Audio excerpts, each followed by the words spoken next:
ব্রিটেনের রাস্তায় রাস্তায় ফুড ডেলিভারি ম্যানদের আটক করতে চলছে সাঁড়াশি অভিযান।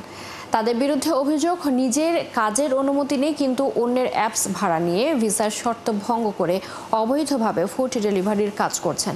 সম্প্রতি অবৈধ অভিবাসীদের অ্যাপস ভাড়া নিয়ে কাজ করার নানা তথ্য উঠে আসে গণমাধ্যমে। এরপরই এই ধরনের অপব্যবহার রোধে তৎপর হয়ে উঠেছে ব্রিটিশ সরকার। এ নিয়ে বিপাকে পড়েছেন হাজার হাজার প্রবাসী। বিস্তারিত আরিফ মাহফুজের রিপোর্টে। বাইসাইকেল কিংবা মোটরসাইকেলের পেছনে ব্যাগ নিয়ে গরম খাবার পৌঁছে দিচ্ছেন দরজা থেকে দরজায়। নিরলস পরিশ্রম করে ভাগ্যের চাকা ঘোরাতে ব্রিটেনের সড়কে সড়কে এভাবেই ফুড ডেলিভারির কাজে ব্যস্ত হাজার হাজার প্রবাসী। তবে এদের আটক করতে টার্গেট করে রাস্তায় রাস্তায় অভিযান চালাচ্ছে লন্ডন পুলিশ। অভিযোগ, এদের অনেকেই অনিয়মিত বা ভিসার শর্তকে ভঙ্গ করে অন্যের অ্যাপস ভাড়া করে ফুড ডেলিভারির কাজে নিয়োজিত হয়েছেন। যারা ইলিগেল ভাবে আছে, ইলিগেল ওয়েতে এই দেশে আছে, শুধু তাদেরকে দরপাক করার জন্য বা তাদেরকে ধরার জন্য এই ব্যবস্থা নিচ্ছে লন্ডন ইমিগ্রেশন।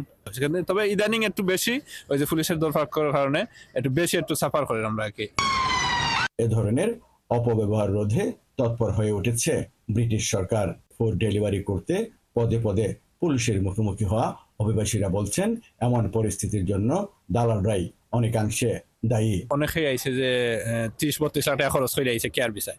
এর অনেকেই কিন্তু প্রতারিত হয়েছে। দেখা গেছে যে আইসি ভিসা কোম্পানি আছে, কিন্তু এখানে আওয়ার পরে দেখা যাচ্ছে কোম্পানি নাই, কাজ নাই, এখন তারা হয়ে যেত, যার কারণে তারা এই পরিস্থিতি শিকার হইয়া অনেকেই কেউ বাড়াই নিয়ে আইডি চালায়, কেউ নিজের আইডি চালায়।